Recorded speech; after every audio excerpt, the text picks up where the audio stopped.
ওকে, আসসালামু আলাইকুম প্রিয় শিক্ষার্থীরা, সবাইকে স্বাগত আমাদের আজকের ক্লাসে। আশা করি আমার কথা শুনতে পাচ্ছেন এবং সাউন্ডটা ওকে আছে কিনা আমাকে একটুখানি জানাবেন।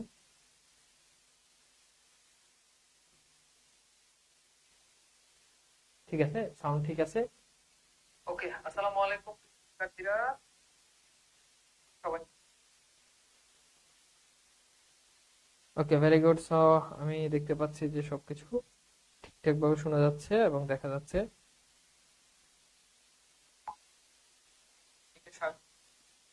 আমাকে একটুখানি জানিয়ে দেন যে আপনারা সবকিছু ওকে আছে কিনা, আমরা তাহলে আস্তে ধীরে আমাদের আজকের ক্লাসের দিকে চলে যেতে পারি। ঠিক আছে, তো আমরা তাহলে আর দেরি না করি, সরাসরি আমাদের আজকের ক্লাসে চলে যাই। আমরা দেখি যে আসলে আমাদের সবাই একটুখানি জয়েন করে ফেলেন, সবাই জয়েন করে ফেলেন আমাদের ক্লাসে এবং কমেন্ট করেন যে সবকিছু ওকে আছে কিনা।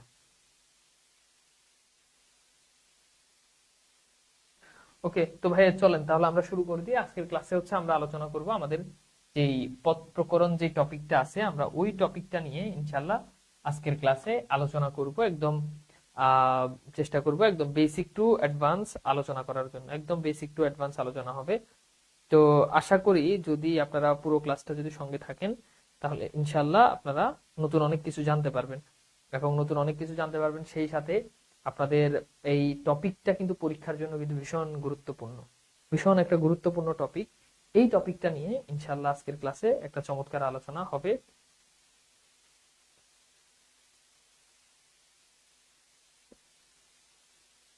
ঠিক আছে, ওকে।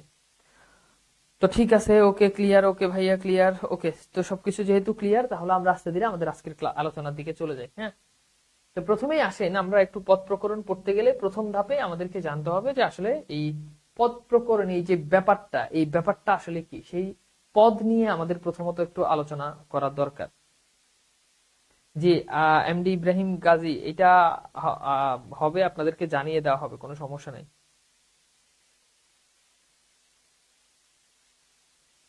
এক্সাম হবে, আপনাদেরকে এক্সামের ব্যাপারটা জানিয়ে দেওয়া হবে। ওকে, ঠিক আছে। তো সবাই আশা করি সবকিছু দেখতে পাচ্ছেন এবং সাউন্ডও ক্লিয়ার আছে। আমরা আস্তে ধীরে ক্লাসের দিকে চলে যাব, কথা আর বাড়াবো না। আচ্ছা, ভেরি গুড, দেখতে পাচ্ছি ওকে, সব ওকে আছে। সব যদি ওকে থাকে তাহলে তো ভেরি গুড। আচ্ছা, ঠিক আছে, সব ঠিকঠাক আছে, তাহলে শুরু করে দিই। ওকে, তো চলেন আমরা তাহলে শুরু করে দিই। আসেন আমরা আস্তে আস্তে সামনের দিকে যাই। প্রথমেই আমাদেরকে পদ সম্পর্কে একটা আইডিয়া থাকতে হবে। হ্যাঁ, এই পদ সম্পর্কে আইডিয়া থাকতে হবে। এরপরে আমরা প্রশ্ন সলভে চলে যাব, কোনো সমস্যা নেই। তো আগে আমরা একটু বুঝি যে আমাদের যে পদের যে ব্যাপারটা, সেই ব্যাপারটা আমরা একটু বোঝার জন্য একটু চেষ্টা করি। ওকে, পদের বিষয়টা আমরা একটু বোঝার জন্য চেষ্টা করি, তাহলে এটা বুঝলে আমাদের কাছে বাকি জিনিসগুলো ক্লিয়ার হয়ে যাবে। আসেন, পদ কি? প্রথমত হলো, পদ হলো যদি কোনো শব্দ, বাক্যে ব্যবহৃত শব্দকে বলা হয় পদ। বাক্যে ব্যবহৃত শব্দ হলো পদ। বাক্যে ব্যবহৃত শব্দ হলো কি? বাক্যে ব্যবহৃত শব্দ হলো পদ। ধরেন, জিনিসটা আরো সহজ করে বুঝাই। ধরেন আমি কোনো একটা জিনিস, ধরেন কোনো একটা বাক্য আমি যদি লিখি, এবং তাহলে আপনারা আরো বেটার বুঝতে পারবেন। ধরেন আমি একটা শব্দ বললাম, শব্দটা ধরেন কলম। এখন এই কলম, এটা কিন্তু শব্দ। এটা কি? এটা শব্দ। বাট যখন আমি বলবো আমার কলম আছে, আমার কলম আছে, এবার বলেন তো এখানে কলমটা কি? বলেন, আমার কলম আছে এই জায়গাতে কলমটা কি? বলেন, আমার কলম আছে এই জায়গাতে কলমটা কি শব্দ নাকি পদ? বলেন তো, এই জায়গাতে শব্দ নাকি পদ?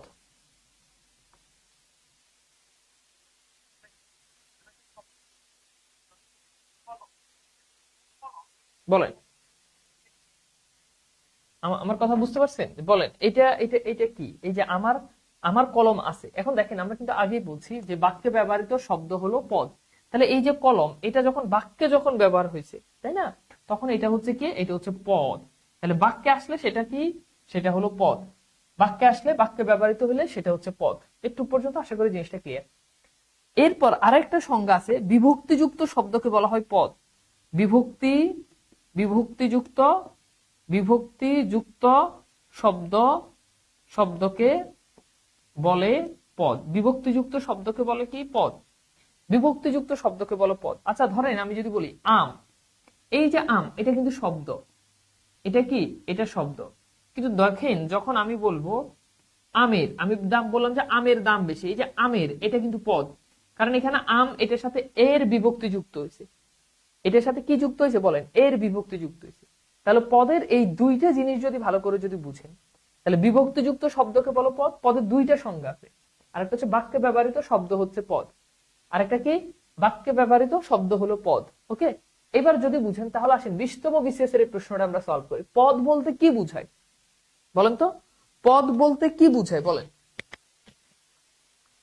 পদ বলতে কি বুঝায়? পদ বলতে আপনি কি বুঝেন? আপনার কাছে প্রশ্ন যে পদ বলতে আপনি কি বুঝেন বলেন। পদ বলতে কি বুঝায় বলেন? কি কি আনসার করবেন? এই প্রশ্নের আনসার কি হবে?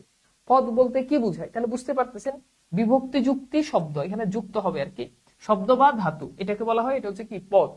ওকে, তাহলে আমাদের রাইট আনসার কি এখানে? ডি। আচ্ছা, ভেরি গুড। এরপর আসেন আমরা পরের প্রশ্ন সলভ করি, বিভক্তিযুক্ত শব্দ বা ধাতুকে কি বলে? 11 বিসিএস। তো অবশ্যই উত্তর কি হবে? বিভক্তিযুক্ত শব্দ বা ধাতুকে বলা হয় পদ। বিভক্তিযুক্ত শব্দ বা ধাতুকে কি বলে? পদ। কলম তো কোনো বিভক্তি নাই, তাও এটা বাক্যে ব্যবহার হয়ে পদ হয়েছে। ভাই সংজ্ঞা তো দুইটা, একটা হচ্ছে বাক্যে ব্যবহার হইলে বিভক্তি থাকলেও পদ, না থাকলেও পদ। আর সিঙ্গেল যখন হবে, সিঙ্গেল বসলে বিভক্তি থাকলে সেটা পদ হয়ে যায়। বাক্যে ব্যবহার হয় না কিন্তু বিভক্তি আছে, সেটা পদ। আশা করি বুঝতে পারছেন। আচ্ছা, বুঝতে পারছেন। এবার আসেন পদের প্রকারভেদ। তো সাধারণত পদ নিয়ে একটু ঝামেলা আছে, এক এক বইতে এক এক রকম দেওয়া থাকে, আমরা সবকিছু ব্যালেন্স করেই পড়ার জন্য চেষ্টা করব। প্রথমত আমরা যদি দেখি, নাম্বার 1 একটা হচ্ছে বিশেষ্য পদ, নাম্বার 2 আর একটা হচ্ছে বিশেষণ পদ, ঠিক আছে। 3 নাম্বার হচ্ছে সর্বনাম পদ, ওকে। 4 নাম্বার হচ্ছে অব্যয় পদ, ওকে। এরপর হচ্ছে কি? ক্রিয়াপদ। ক্রিয়াপদ, এই হচ্ছে মোটামুটি আমাদের 5 প্রকার পদ। আবার এই যে অব্যয় পদ যেটা আছে, এটার আবার অনেক ধরনের ক্লাসিফিকেশন আছে, যেটা এক এক বইতে এগুলো এক এক রকম দেওয়া। আমরা জিনিসগুলো একটু বোঝার জন্য চেষ্টা করব। যেমন অব্যয় পদের ভিতরে থাকতে পারে যোজক, থাকতে পারে, হ্যাঁ, অব্যয় পদের মধ্যে কি থাকে? যোজক থাকে, অনুসর্গ থাকে, বুঝছেন? অনুসর্গ থাকে, এগুলো কিন্তু সবই কিন্তু কি? অব্যয় পদ। এরপর আসেন আবেগ থাকে। আবেগ, এটাও কি? এই যে আবেগ শব্দ আমরা একটা টার্ম পাবো, বুঝছেন? তো এগুলো হচ্ছে কি? এগুলো হচ্ছে আমাদের অব্যয় শব্দ। এগুলো আমরা একটু পরে যখন আরো ডিটেলস যখন আলোচনা করব, তখন হচ্ছে আমরা হচ্ছে এগুলো পাবো। ওকে, তাহলে আশা করি বুঝাইতে পারছি। আশা করি আপনাদেরকে বুঝাইতে পারছি যে পদের প্রকারভেদের যে কনসেপ্ট, এটা এখানে আর আমাদের তেমন আলোচনার কিছু নাই। আমরা সরাসরি এখন মূল আলোচনায় চলে যাই। তো এখানে বলছে ব্যাকরণ অনুযায়ী পদ কয় প্রকার। আচ্ছা, ব্যাকরণ অনুযায়ী পদ কয় প্রকার? এখানে প্রশ্নটার উত্তর হবে 8 প্রকার। এটা হচ্ছে আমাদের নবম দশম শ্রেণীর যে নতুন বোর্ড বই, সেটা অনুযায়ী আসলে পদ কিন্তু 8 প্রকার হয়। কি কি সেগুলো? 1 নাম্বার হচ্ছে বিশেষ্য, ঠিক আছে। 2 নাম্বার হচ্ছে বিশেষণ, বিশেষণ। এরপর হচ্ছে 3 নাম্বার কি? ক্রিয়া, বুঝছেন।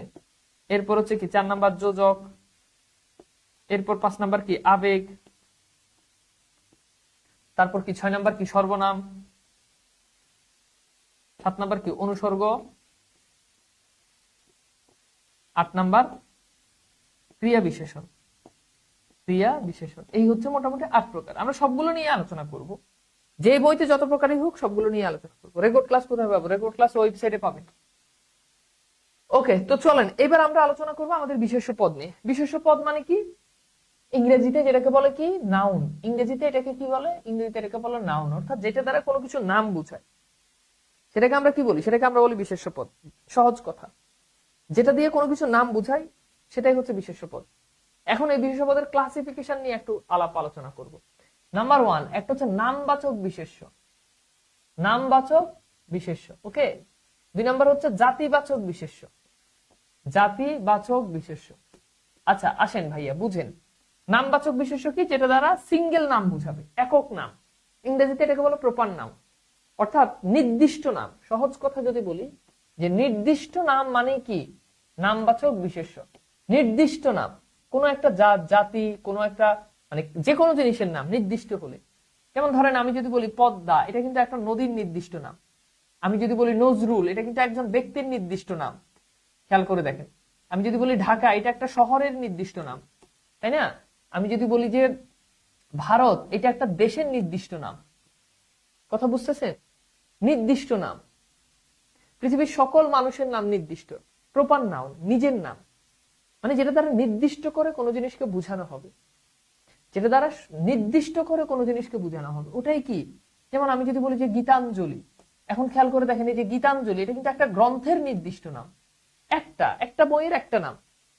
একজন ব্যক্তি, তার নাম নজরুল, একটা নদীর নাম, সব নদীকে বুঝাচ্ছে না, সিঙ্গেল একটা নদীকে বুঝাচ্ছে। সুতরাং বুঝতেই পারতেছেন যে নামবাচক বিশেষের কনসেপ্টটা কেমন। তো এবার আসেন জাতিবাচক বিশেষ্য হচ্ছে এটা কমন নাউন, ইংরেজিতে এটাকে কি বলে? এটাকে বলে এটা হচ্ছে কমন নাউন। কমন নাউন, বুঝছেন? কমন নাউন অর্থাৎ যেটা দ্বারা, এখানে দেখেন সিঙ্গেল গীতাঞ্জলি একটা বইকে বুঝাচ্ছে, এখানে দেখেন ভারত একটা দেশকে বুঝাচ্ছে, কিন্তু এখানে সিঙ্গেল কোন জিনিসকে বুঝাবে না। যেমন দেখেন নদী, এখন নদী দিয়ে তো একটা নদীকে বুঝায় না, তার মানে এটা কি? জাতিবাচক বিশেষ্য। সাগর দিয়ে কিন্তু একটা সাগরকে বুঝায় না, সবগুলো সাগরকে একসাথে বুঝায়। দেশ দিয়ে কিন্তু একটা দেশকে বুঝায় না, সবগুলো দেশকে একসাথে বুঝায়। বুঝছেন কথা কি? বুঝাতে পারছি? পর্বত, পর্বত দিয়ে কিন্তু একটা পর্বতকে বুঝায় না। নবী, নবী দিয়ে কিন্তু একজন নবীকে বুঝায় না। ইহুদি একজনকে বুঝাচ্ছে না, পুরো সম্প্রদায়কে বুঝাচ্ছে। সুতরাং এটা হচ্ছে জাতিবাচক বিশেষ্য। আমি যদি বলি কবি, কবি দ্বারা কিন্তু একজনকে বুঝাচ্ছে না। আমি যদি বলি মহিলা, একজনকে বুঝাচ্ছে না, পুরো জাতকে বুঝাচ্ছে। কথা বুঝতে পারছেন? আমি যদি বলি যে শিক্ষক, একজনকে বুঝাচ্ছে না, সকল শিক্ষককে বুঝাচ্ছে। সুতরাং এই জন্য এটাকে বলে এটা হচ্ছে জাতিবাচক বিশেষ। আমাকে একটু বলেন তো, নামবাচক বিশেষ আর জাতিবাচক বিশেষের কনসেপ্টটা কি আপনাদের কাছে কি পরিষ্কার? আমাকে একটুখানি বলেন তো, নামবাচক বিশেষ্য আর জাতিবাচক বিশেষ্য, এই দুটা কনসেপ্ট আপনাদের কাছে পরিষ্কার কিনা প্লিজ বলেন, তাহলে সামনে আগাইতে পারবো। নামবাচক বিশেষ্য আর জাতিবাচক বিশেষ্য পরীক্ষায় কত প্রকার আসলো? পরীক্ষা হয় 5 প্রকার থাকবে, না 8 প্রকার। একটু আগে যে প্রশ্নটা সলভ করছেন এখানে 8 প্রকার আছে, কিন্তু 5 প্রকার কিন্তু দেওয়া ছিল না। কথা বুঝতে পারছেন? তাহলে নামবাচক আর জাতিবাচকের কনসেপ্ট আশা করি আপনাদের কাছে জিনিসটা কি ক্লিয়ার। আমি কি বুঝাইতে পারছি? ক্লিয়ার কিনা? ক্লিয়ার। আচ্ছা, এরপর আসেন আমরা যদি দেখি আমাদের পয়েন্ট নাম্বার 3-এ আমরা যেটা পড়বো সেটা হচ্ছে সমষ্টিবাচক বিশেষ্য। সমষ্টিবাচক বিশেষ্য, আচ্ছা সমষ্টিবাচক বিশেষ্য কি? মানে যেটা দ্বারা কোনো জিনিসের সমষ্টিকে বুঝাবে, সমষ্টিকে বুঝাবে। ইংরেজিতে এটাকে বলে কালেকটিভ নাউন। যেমন দেখেন জনতা, এখানে কিন্তু মানুষের সমষ্টি, জনতা, মিছিল, ওকে। তারপর কি? সভা, সমিতি, সমিতি, ঝাঁক, ঝাঁক, পাল, এগুলো কি? এগুলো হচ্ছে সমষ্টিবাচক বিশেষ্য। এগুলোকে আবার জাতিবাচক মনে করেন না, পার্থক্য আছে কিন্তু। এই যে নদী, সাগর, দেশ, খেয়াল করেন নদী আলাদা করলে আপনি অনেকগুলো নদী পাবেন, পদ্মা, মেঘনা, যমুনা। সাগর আলাদা করলে অনেক সাগর পাবেন, আটলান্টিক মহাসাগর, প্রশান্ত মহাসাগর। জনতা আলাদা করলে স্পেসিফিক কোনো নাম পাবেন না। নদীকে আলাদা করেন, দেখেন। এবং আরেকটা জিনিস খেয়াল করে রাখবেন, এগুলো কিন্তু বহু বচন। সমষ্টিবাচক যেগুলো, এগুলো সবসময় মনে রাখবেন, একদম সবসময় এগুলো বহু বচন হবে। এটাই হচ্ছে জাতিবাচকের সাথে পার্থক্য, সবগুলো কি হবে? বহু বচন হবে। যেমন খেয়াল করে দেখেন জনতা, আচ্ছা বলুন জনতা দ্বারা কি একজনকে বুঝায়? এটা সবসময় বহু বচন। মিছিল একজন না, সবসময় বহু বচন। কিন্তু দেখেন নদী, এটা এক বচন হইতে পারে, বহু বচন হইতে পারে। আচ্ছা আমি যদি বলি যে আমাদের গ্রামে নদী আছে, তো একটা নদী হইতে পারে, অনেক নদী হইতে পারে। সুতরাং এই যে জাতিবাচকের যে কনসেপ্ট, এটা মনে রাখবেন, এটা এক বচনও হবে, প্লাস এটা কিন্তু বহু বচনও হবে। এটা এক বচনও হবে, আবার এটা বহু বচন হবে। কিন্তু মনে রাখবেন সমষ্টিবাচক বিশেষ্য যেটা, ডেফিনেটলি এটা সবসময় বহু বচন হবে, এটা এক বচন হওয়ার কোনো সুযোগ নাই।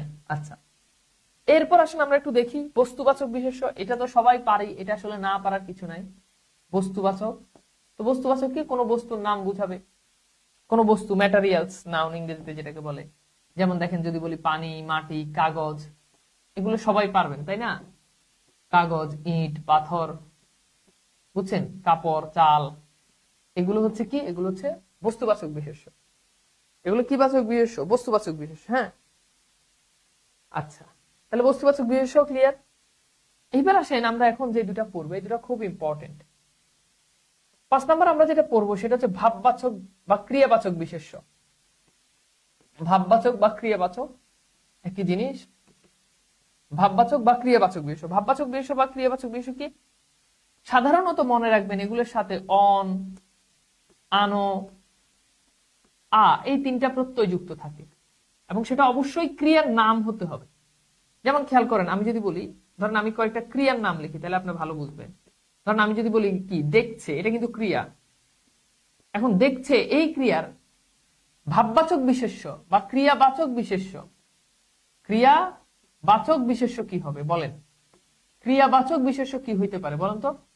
দেখছে, এটার ভাববাচক বা ক্রিয়াবাচক বিশেষ্য কি? দেখছে, এই যে দেখেন অন প্রত্যয় যুক্ত করে আপনি পাবেন দর্শন। দর্শন কিন্তু নাউন। আনো প্রত্যয় যুক্ত করে আপনি পাবেন কি? দেখানো। এই যে আনো প্রত্যয়, দেখ আনো। আবার দেখেন দেখ যোগ আ, দেখা। তো এইগুলো হচ্ছে কি বলেন? এই যে এই ক্রিয়াটার ক্রিয়াবাচক বিশেষ্য, দর্শন, দেখানো, দেখা। ঠিক আছে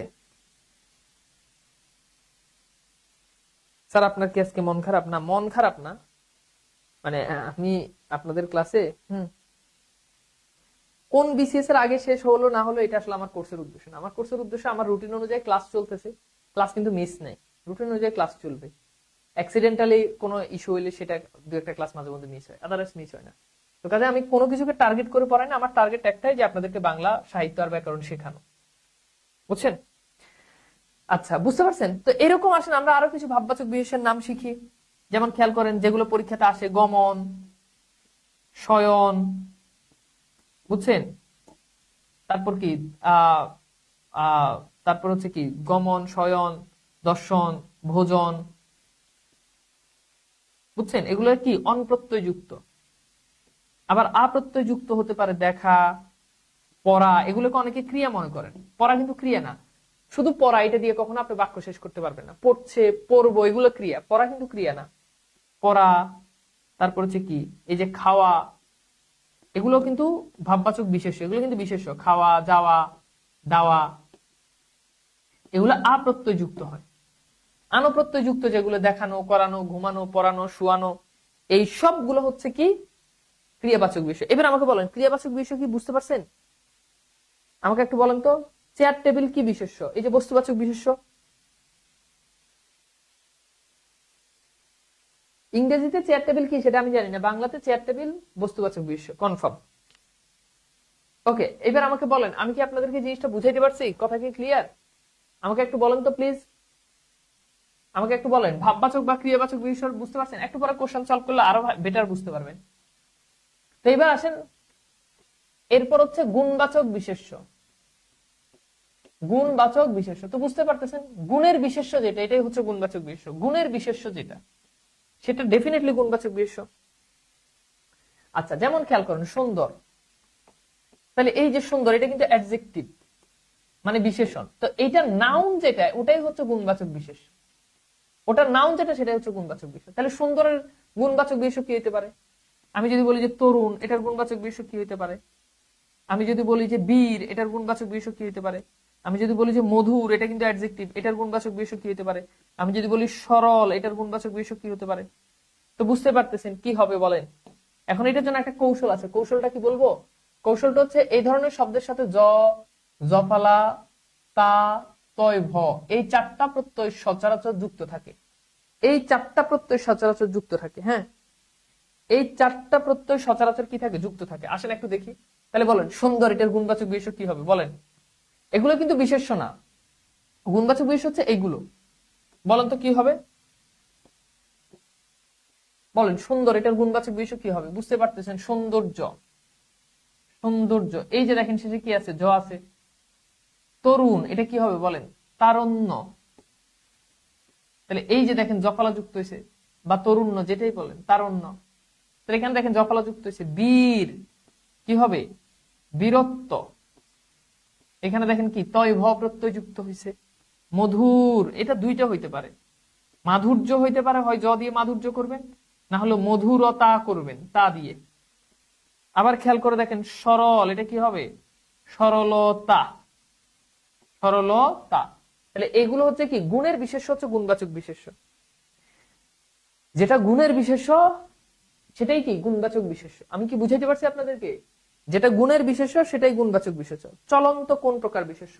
ডেফিনেটলি চলছে, এটার চলন্ত, এটা হচ্ছে কি ক্রিয়াবাচক বা ভাববাচক বিশেষ্য। ওকে, তাহলে বুঝতে পারছেন? এবার আসেন, এবার তো কোশ্চেন সলভ করতে সমস্যা থাকার কথা না। জাতিবাচক বিশেষের দৃষ্টান্ত কোনটি বলেন তো? সমাজ, পানি, মিছিল, নদী। জাতিবাচক বিশেষের দৃষ্টান্ত কোনটি? তো বলেন কোনটা জাতিবাচক বিশেষ্য হবে? জাতিবাচক বিশেষ্যের দৃষ্টান্ত কোনটি? সমাজ, পানি, মিছিল। আগে একটু বুঝেন।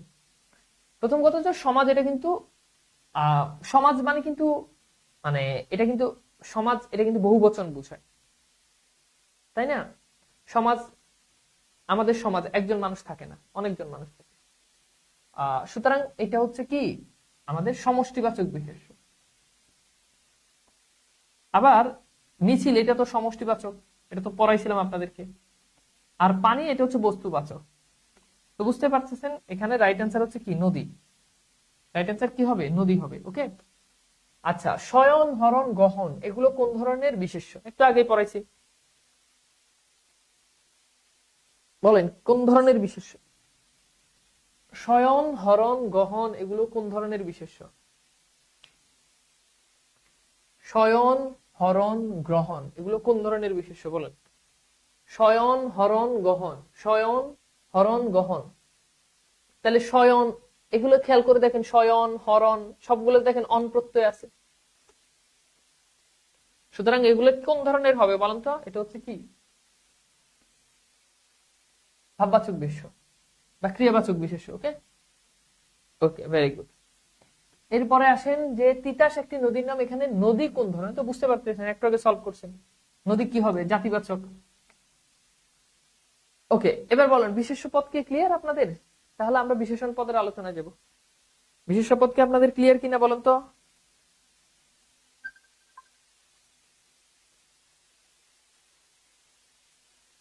বিশেষ্য পদ কি ক্লিয়ার?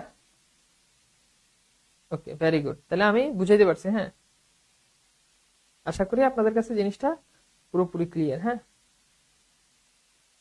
ভাই, আসসালামু আলাইকুম। আপনি আমাকে ঠিক 11:30টার পরে কল দিন, আমি ক্লাসে তো। ওকে, তাহলে আশা করি একটু পর্যন্ত ক্লিয়ার। এবার আসেন বিশেষণ পদের আলোচনায়। তো বুঝতে পারতেছেন বিশেষণ পদ মানে কি? যেটা অন্য পদকে মডিফাই করে সেটাকে কি বলে? বিশেষণ পদ বলে, তাই না? আচ্ছা, সেটাকে কি বলে? বিশেষণ পদ বলে। আসেন আগে একটু ডিটেলস একটু বুঝাই যে বিশেষণ পদের কনসেপ্টটা কি। রাগ হচ্ছেন নাকি বেশি ডিটেলস পড়াচ্ছি দেখে? আসেন বিশেষণ পদের কনসেপ্টটা বুঝেন। আচ্ছা, বিশেষণ পদ কি? সাধারণত মনে রাখবেন অন্য পদ সম্পর্কে যেটা তথ্য দেয়, অন্য পদ সম্পর্কে যেই পদটা ইনফরমেশন দেয় সেটা হচ্ছে বিশেষণ পদ। যেমন খেয়াল করেন, আমি যদি বলি যে আমার লাল পাঞ্জাবি, লাল পাঞ্জাবি পরে, হ্যাঁ আমার লাল পাঞ্জাবি পরে নয়ন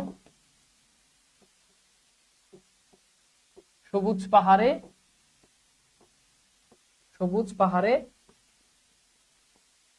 ঘুরে এসে, সবুজ পাহাড়ে, সবুজ পাহাড়ে ঘুরে এসে মন শান্ত করলো।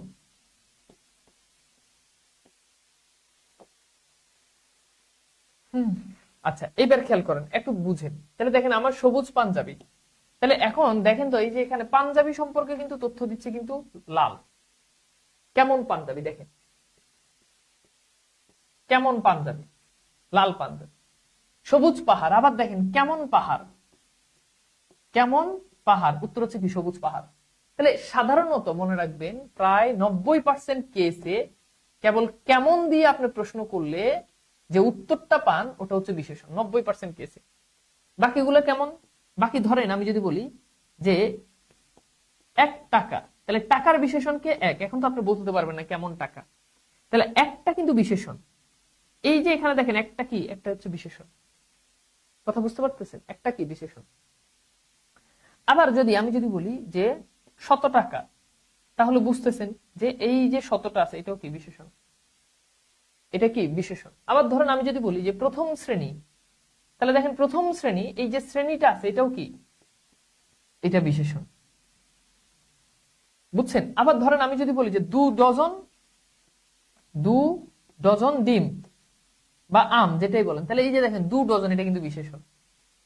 সহজ কথা হচ্ছে যে যেই পদটা অন্য পদকে মডিফাই করে বা বিশেষায়িত করে সেটাই হচ্ছে বিশেষণ। বুঝতে কষ্ট হওয়ার কথা না। আসেন একটু এবার এবার এখানে পড়লে আরো ক্লিয়ার হয়ে যাবে। তো দেখেন রূপবাচক বা বর্ণবাচক বিশেষণ, অর্থাৎ যেটা দ্বারা কোনো কিছু রূপকে বোঝাবে। যেমন দেখেন যদি আমি যদি বলি লাল ফিতা, তাহলে বুঝতেই পারতেছেন লাল ফিতা এই যে এখানে লাল ফিতা, এই যে এখানে লাল ফিতা, এই লালটা হচ্ছে বিশেষণ। এটা কিন্তু সবসময় রূপ, রূপ বা বর্ণবাচক বিশেষণ, মানে এটা সবসময় রং বুঝাবে। ধরেন একটু আগে যে বললাম যে সবুজ পাহাড়, তাহলে সবুজ পাহাড়, এখানে এই সবুজটা হচ্ছে কি রূপবাচক বা বর্ণবাচক বিশেষণ। গুণবাচক বিশেষণ কি, যেটা দ্বারা গুণ বুঝাবে। যেমন আমি যদি বলি যে চৌকস ছেলে, চৌকস ছেলে, তাহলে ছেলের এটা গুণ বুঝাচ্ছে, সুতরাং এই যে চৌকস এটা হচ্ছে গুণবাচক বিশেষণ। অবস্থাবাচক বিশেষণ, যেমন আমি যদি বলি যে চলন্ত ট্রেন, তাহলে দেখেন ট্রেনের অবস্থা বুঝাচ্ছে, তার মানে এই যে ট্রেনটা আছে এটা হচ্ছে কি অবস্থাবাচক বিশেষণ। চলন্ত এটা কি অবস্থাবাচক বিশেষণ। এই তিনটা জিনিস একটু ঝামেলা তৈরি হতে পারে, আমি একটু এক নজর একটু ক্লিয়ার করে দিচ্ছি, কারণ এই তিনটা জিনিস হচ্ছে মানে সংখ্যা রিলেটেড কেস, তা একটু বুঝায় আপনাকে। প্রথমে আসেন ক্রমবাচক, এরপর আসেন পূরণবাচক। তো ক্রমবাচক হচ্ছে মনে রাখবেন 1, 10, 200, এগুলো হচ্ছে ক্রমবাচক। আর পূরণবাচক যেটা, ওইটা হচ্ছে এরকম প্রথম, ঠিক আছে, তৃতীয়, দ্বাদশ, একাদশ, ত্রয়োদশ, এগুলো হচ্ছে কি পূরণবাচক বিশেষণ। আর পরিমাণবাচক বিশেষণ কি, যেটা দ্বারা পরিমাণ বুঝায়। খুব সিম্পল, আমি যদি বলি যে হ্যাঁ, আমি যদি বলি যে 2 কেজি, 2 কেজি চিনি, তাহলে এই যে এখানে এটা দ্বারা কি বুঝাচ্ছে, চিনি বুঝাচ্ছে, 2 কেজি দ্বারা পরিমাণ বুঝাচ্ছে। তাহলে বুঝতে পারছেন 1, 2, 3, 4, 5, 6, 7, 8 এগুলো হচ্ছে ক্রমবাচক বিশেষণ। প্রথম, দ্বিতীয়, তৃতীয়, চতুর্থ, পঞ্চম এগুলো হচ্ছে কি পূরণবাচক বিশেষণ। এবার ধরেন আমি যদি বলি, একটু খেয়াল করে দেখেন, আমি যদি বলি যে ষোড়শ, এবার বলেন ষোড়শ এটা কোন ধরনের বিশেষণ হবে? এটা কি ক্রমবাচক বিশেষণ আনসার করবেন, নাকি এটা পূরণবাচক বিশেষণ আনসার করবেন বলেন তো? অর্থাৎ নাউনকে মডিফাই করে সকল শব্দ বিশেষণ, যেমন লাল জামা, হ্যাঁ এখানে লাল। এবার বলেন ষোড়শ এটা কি হবে? তো বুঝতে পারতেছেন এখানে যদি হইতো তাহলে এটা হইতো কি 16। এখন ষোড়শ বলেন, 16তম বলেন, এগুলো কি হবে? এগুলো হচ্ছে পূরণবাচক, এগুলো কি পূরণবাচক বিশেষণ। কথা কনসেপ্টটা ধরতে পারছেন? এগুলো কি হবে? পূরণবাচক বিশেষণ। ভেরি গুড, এই যে জিনিসটা ধরতে পারছেন। এবার আসেন উপাদানবাচক বিশেষণ, অর্থাৎ যেগুলো দ্বারা উপাদান বুঝায়। যেমন খেয়াল করে দেখেন, আমি যদি বলি যে বেলে মাটি, তাহলে মাটির উপাদান কি? বেলে মাটি, মানে যেটা উপাদান মানে যেটা দিয়ে তৈরি হয়, তাহলে এটা হচ্ছে কি উপাদানবাচক বিশেষণ। যেমন দেখেন যদি বলি যে পাথুরে মূর্তি, তাহলে মূর্তির উপাদান কি? মূর্তির উপাদান কি বলেন? পাথুরে মূর্তি, মূর্তির উপাদান কি? পাথুরে। তার মানে এই যে পাথুরেটা আছে এটা হচ্ছে কি উপাদানবাচক বিশেষণ। প্রশ্নবাচক বিশেষণ কি? কেমন, কিভাবে, অর্থাৎ যেগুলো দিয়ে প্রশ্ন করা বোঝায়, সিম্পল। নির্দিষ্টতাজ্ঞাপক বিশেষণ কি? যেটা দিয়ে নির্দিষ্ট করে। যেমন আমি যদি বলি যে এই, ওই, দেখেন যদি বলি যে এই লোক, তার মানে লোকটা কিন্তু নির্দিষ্ট। অনির্দিষ্ট লোকের ক্ষেত্রে আপনি কখনোই এটা ডজন কি, এটা হচ্ছে মানে ডজন দিয়ে যদি পরিমাণ বুঝায় তাহলে ওটা পরিমাণবাচক বিশেষণ। এখন যদি বলি যে এই লোক, তার মানে লোকটা নির্দিষ্ট। ওই ছেলে, তার মানে ছেলেটা নির্দিষ্ট। এবার আসুন ভাববাচক বিশেষণ, অর্থাৎ ভাববাচক বিশেষণটা হচ্ছে যেই বিশেষণ মানে বিশেষণকে বিশেষায়িত করে। জিনিসটা খুব ভালো করে বুঝেন। ধরেন আমি যদি বলি যে খুব খুব চালাক ছেলে, চালাক ছেলে, তাহলে বলেন ছেলের বিশেষণ কি? আমাকে উত্তর করতে হবে আমার সাথে। ছেলের বিশেষণ কে বলেন তো? ছেলের বিশেষণ চালাক। এখন এই যে চালাক, এটা কিন্তু বিশেষণ। তো এই ভাববাচক বিশেষণের কনসেপ্ট হচ্ছে যদি বিশেষণকে আবার বিশেষায়িত করে, কোন একটা বিশেষণকে যদি আবার বিশেষায়িত করে, ওটা হচ্ছে ভাববাচক বিশেষণ। তাহলে এখন দেখেন কেমন চালাক, উত্তর হচ্ছে খুব চালাক। এই যে খুবটা আছে এটাকে বলবো এটা হচ্ছে ভাববাচক বিশেষণ। খুবটা কি? ভাববাচক বিশেষণ।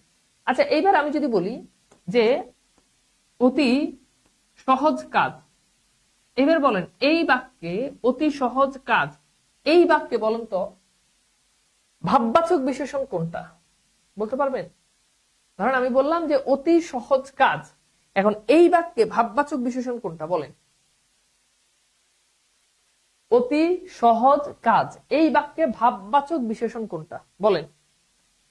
অতি সহজ কাজ, এই বাক্যে ভাববাচক বিশেষণ কোনটা? আনসার করেন।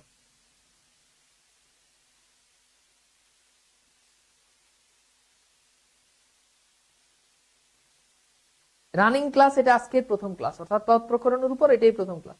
তো বুঝতে পারতেছেন তো কাজ কেমন? সহজ। আবার সহজকে প্রশ্ন করেন কেমন সহজ? অতি, তার মানে এটা হচ্ছে কি এটা হচ্ছে কি ভাববাচক বিশেষণ। এখন আসেন লাস্ট বিধেয় বিশেষণ। বিধেয় বিশেষণ মানে বিশেষণ যদি পরে বসে, বিশেষণ পরে, সাধারণত বিশেষণ কিন্তু আগে বসে। যেমন একটু আগে যদি এই যে বেলে মাটি, মাটির আগে বেলে, পাথর মূর্তি, মূর্তির আগে বিশেষণ। কিন্তু বিশেষণ যদি পরে বসে, যেমন খেয়াল করে দেখেন, আমি যদি বলি যে লোকটি পাগল, তাহলে লোকটি পাগল, এই পাগল কিন্তু তার বিশেষণ। এখন এই যে পাগল আছে, এই পাগল বিশেষণটা পরে বসছে। তো যদি কোনো বিশেষণ পরে বসে, ওইটাকে বলে ওইটা হচ্ছে বিধেয় বিশেষণ। বিশেষণ পরে বসলে সেটাকে কি বলে? বিধেয় বিশেষণ বলে। ওকে, এবার আমরা যে ভাববাচক বিশেষণের কথা বলছি, ওই ভাববাচক বিশেষণটা 4 ধরনের। ভাববাচক বিশেষণটা কয় ধরনের? 4 ধরনের। কয় ধরনের বলেন? 4 ধরনের। আচ্ছা, এবার আসেন আমরা একটু বুঝি ক্রিয়া বিশেষণ, অর্থাৎ যেটা ক্রিয়াকে বিশেষায়িত করে। খুব সিম্পল, যেটা কি করে? ক্রিয়াকে বিশেষায়িত করে। আমি এখানে লিখতেছি 1 নাম্বার দিয়ে 1 নাম্বার গুলো লিখতেছি। যেমন খেয়াল করেন, ধরেন আমি যদি বলি রকেট অতি দ্রুত চলে, রকেট অতি দ্রুত চলে। এবার আমাকে বলেন তো এখানে ক্রিয়া কোনটা? আমার সাথে কিন্তু রেসপন্স করবেন প্লিজ, বলেন বলেন। এখানে 1 ডজন আম মানে আমের পরিমাণ বোঝাচ্ছে, সুতরাং মানে ওটা পরিমাণবাচক বিশেষণ হবে। সংখ্যাবাচক বিশেষণ অন্য বইতে দেওয়া আছে, কিন্তু আমি কিন্তু সংখ্যাবাচক বিশেষণ পড়াই নাই। তো বিশেষণের প্রকারভেদ নিয়ে 2 বইতে আসলে 2 রকম মত পার্থক্য। আপনি যে কোনো একরকম পড়লেই হবে, 2 রকম পড়া লাগবে না। তো এবার খেয়াল করেন, এখন এখানে চলে, এই যে ক্রিয়া কোনটা? একজন লিখছে রকেট, রকেট নাকি ক্রিয়া? তাহলে কি চলে হচ্ছে ক্রিয়া, কথা বুঝতে পারছেন?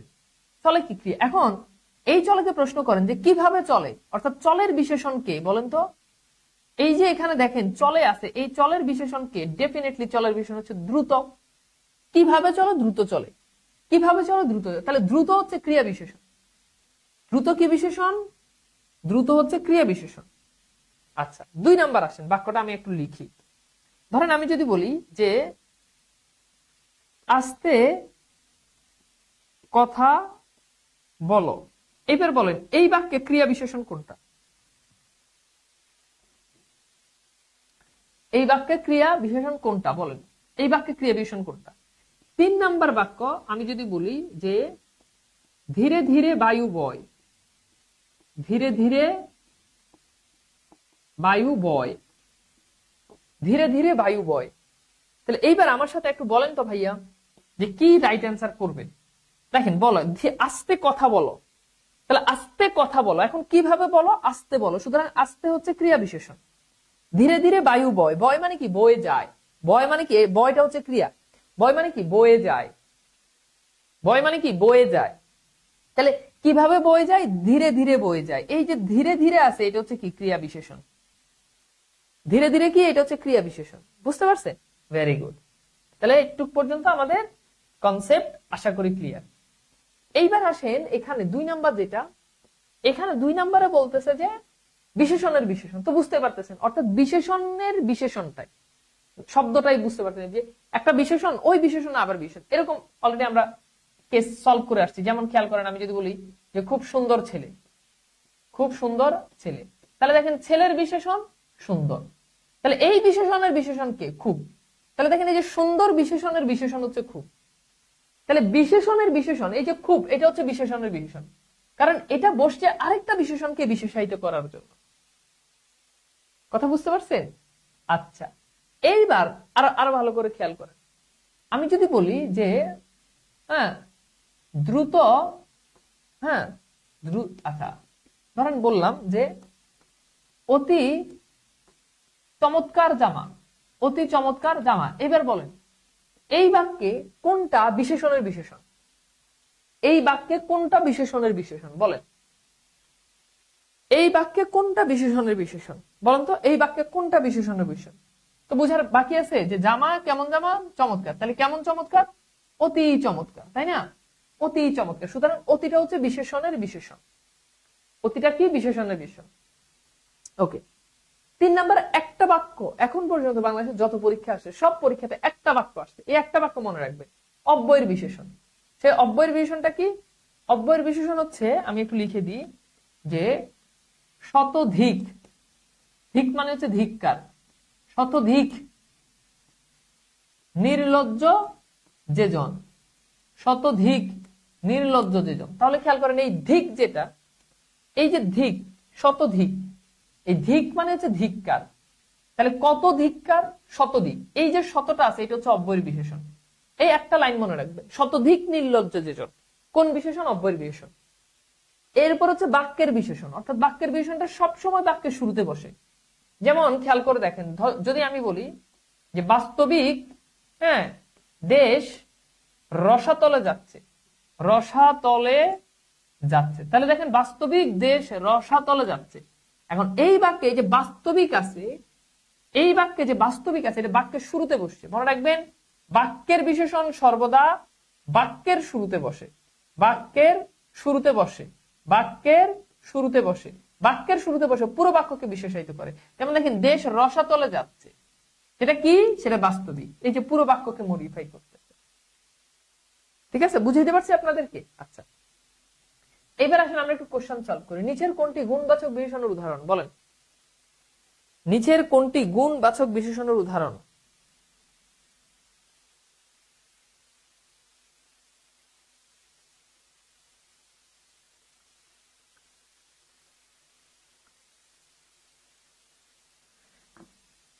রকেট অতি দ্রুত চলে, এখানে তাহলে অতি বিশেষণের বিশেষণ। অতি হচ্ছে ক্রিয়া বিশেষণের বিশেষণ, নট বিশেষণের বিশেষণ, ক্রিয়া বিশেষণের বিশেষণ। আচ্ছা, তাহলে এটা কি হবে? যে গুণবাচক, তাহলে এটা তো আপনাদেরকে অলরেডি সলভ করাইছি, যে চৌকো শ্লোক। ওকে, এরপর দেখেন কোনটি বিশেষণ, তাহলে বলেন তো কোনটা বিশেষণ? সততা, সৎ, দর্শন, জনতা। তো সততা, এটা তো কি? এটা কিন্তু গুণবাচক বিশেষণ, সতের গুণবাচক বিশেষ্য। এটা কি? এটা কিন্তু বিশেষ্য, গুণবাচক বিশেষ্য। আবার দেখেন দর্শন, এটা কি? ক্রিয়াবাচক। জনতা, এটা হচ্ছে সমষ্টিবাচক। দর্শনটা কি? ক্রিয়াবাচক বিশেষ্য, ক্রিয়া বিশেষ্য। তার মানে সৎ হচ্ছে কি? বিশেষণ। তো রাইট অ্যান্সার হচ্ছে কি? সৎ। আচ্ছা, কোনটিতে বিশেষণের বিশেষণ আছে? ধীরে চলো, ঘোড়া খুব দ্রুত চলে, সে পুণ্যবান, তারপর হচ্ছে মেটে করছে।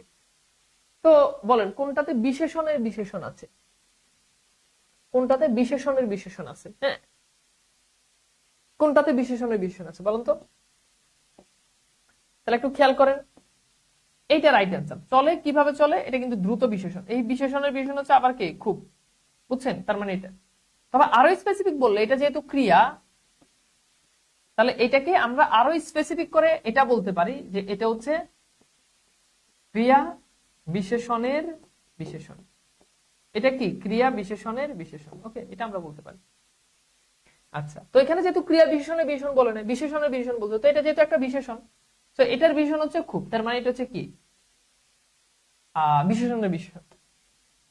আচ্ছা, যে পদে বাক্যের ক্রিয়াপদটির গুণ, প্রকৃতি, তীব্রতা ইত্যাদি প্রকৃতি অবস্থা বুঝে, তো বুঝতে পারতেছেন যে বাক্যের ক্রিয়াপদের, তাহলে ক্রিয়াপদের গুণ প্রকৃতি বুঝায়, তার মানে সেটা কি? অবশ্যই ক্রিয়াবাচক। কি ক্রিয়া? কি হবে বলেন? সেটা কি? ক্রিয়াবাচক বিশেষ্য। ক্রিয়াপদের কি বুঝায়? গুণ, প্রকৃতি, তীব্রতা বুঝায়। তাহলে ক্রিয়াপদকে যেটা মডিফাই করে, মডিফাই করলে বিশেষণ। সুতরাং উত্তর হচ্ছে কি? ক্রিয়া বিশেষণ। আবার বিশেষ উত্তর করেন না, বিশেষ উত্তর করবেন না। আমি কি কনসেপ্ট আপনাদেরকে বুঝাইতে পারছি বলেন তো? এটুক পর্যন্ত কি আলোচনা ক্লিয়ার?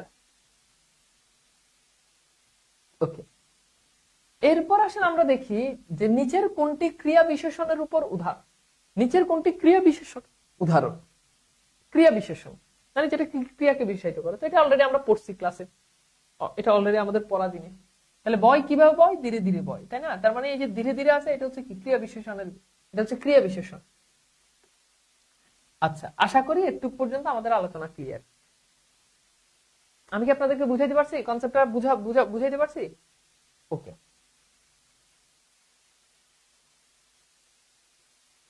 Clear, very good. দর্শন ভাববাচক বিশেষণ হবে না? আপনি কি ক্লাস মানে করছেন?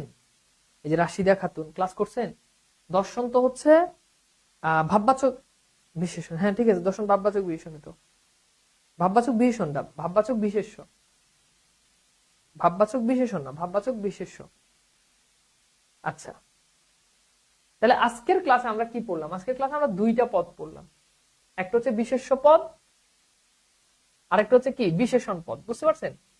একটা পড়লাম বিশেষ্য পদ, আরেকটা পড়লাম হচ্ছে বিশেষণ পদ। তো এই দুইটা পদ নিয়ে আমাদের আজকের ক্লাস।